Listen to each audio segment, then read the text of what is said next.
प्रधानमंत्री जी विदेश में हैं और हमारी परंपरा और रवायत कहती है कि जो भी अगर हमारी सहमति असहमति हो तो हम जब वो वापस आएंगे तब बात करेंगे। महत्वपूर्ण एक चीज जरूर है, चीन इशारे नहीं समझता, इरादे देखता है। हमारा इरादा साफ होना चाहिए कि आप कुछ कर बैठिए बॉर्डर पर और हमसे ये उम्मीद करिए कि ये कुछ नहीं करेंगे, ऐसा नहीं होगा।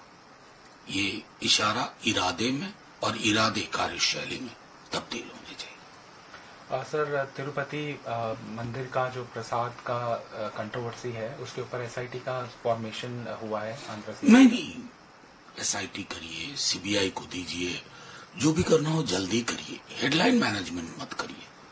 कौन है जगन? क्या थे? बीजेपी के सहयोगी।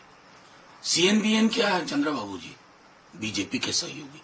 इधर ये सहयोगी, इधर वो सहयोगी, और इस कंट्रोवर्सी के लिए कौन भुगतेगा? किसकी आस्था के साथ खिलवाड़ हो रहा है? हेडलाइन मैनेजमेंट से तो हल नहीं निकलेगा। कौन है आप? मैं देख रहा हूं मीडिया का एक वर्ग पॉलिटिकल पार्टी एंगल तलाश रही, मिल ही नहीं रहा। ये जो कोण ढूंढने का दृष्टिकोण है, एंगल ढूंढने का, उसको भी किनारे करिए, त्वरित जांच करिए, जो दोषी है कार्रवाई करिए। कल जनता की अदालत में सीएम अरविंद केजरीवाल गए, 5 आरएसएस ने सवाल दागे हैं। सबसे महत्वपूर्ण ये भी है कि 75 साल की उम्र होने के बाद कई बड़े नेता बीजेपी के रिटायर हो गए। आडवाणी जी, जोशी जी का नाम में शामिल है, लेकिन उन्हें तोहमत लगाई है कि प्रधानमंत्री चिपके रहना चाहते हैं। देखिए, मेरा तो सीधे मानना है कि आरएसएस से आप सवाल पूछ रहे हैं, कहां उस जवाब मिलेगा? संघ और बीजेपी के रिश्ते बहुत पुराने हैं। ये जो बीच बीच में दिखता है ना कि संघ थोड़ा नाराज है, इसको कहते हैं, वो सोशल साइकोलॉजी की भाषा में कार्ड स्टैकिंग। कार्ड स्टैकिंग में नहीं फंसना चाहिए, दोनों एक ही हैं। मोदी जी और अमित शाह जी 2 कदम उधर संघ को देते हैं, संघ बीच बीच में एक बयान देता है। तो मूलतः संघ के चरित्र को समझना होगा।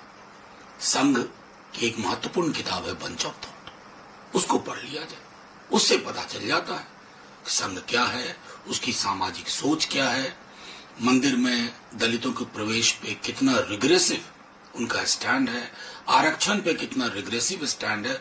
वैसी संस्था से उम्मीद नहीं पालना चाहिए, मैं तो इतना कहूंगा।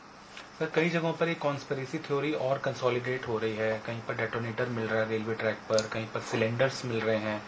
पिछले करीबन 1.5 महीने से इसी तरह की नहीं, इसको अगर ये चीजें हैं तो तहकीकात कौन करेगा? आप तो नहीं करेंगे, और आपके सवाल के माध्यम से मैं नहीं कर पाऊंगा। जांच ना होनी चाहिए। कंप्लीट फेलियर दिख रहा है कई मसलों पर, कंप्लीट फेलियर। वंदे भारत की कितनी तवज्जो। कभी देखा है कि देश की 80% आबादी जिन ट्रेन में चलती है उसके हालात क्या? कभी उसमें सफर करके देखे हमारे प्रधानमंत्री जी, बाकी मंत्रिमंडल के लोग उनके? तो मैं समझता हूं कि अगर कोई कुछ भी है, आपको शक है, त्वरित जांच करिए ना। फिर वही बात है, मीडिया में डालिएगा, मीडिया में बाइट दीजिएगा, जांच मीडिया थोड़ी ही करेगी, बस। सर, आखिरी सवाल, उड़ीसा के अंदर एक आर्मी कपल के साथ जो मिसबिहेवियर हुआ है उसके ऊपर भी जांच बैठा दी गई है। अरे मिसबिहेवियर बड़ा छोटा शब्द है भाई, पता नहीं इसे सब मिसबिहेवियर कह करके हम खारिज तो नहीं करते, जघन्य। और इसलिए मैंने कल भी कहा था और आज दोहरा रहा हूं, हमारा चश्मा राज्य देख के नहीं बदलना चाहिए कि कलकत्ता में हुआ तो ये पोजीशन, उड़ीसा में हुआ तो वो वाला नहीं। आपको समग्र दृष्टिकोण से पूरे देश में, किसी भी राज्य में, किसी भी सूबे में, किसी की भी सरकार, अगर एक विमेन सेफ नहीं है, अपने अस्पताल में, पुलिस स्टेशन में, अपने स्कूल कॉलेज में, गलियों मोहल्लों में, तो देश की प्रगति का कोई मतलब नहीं है।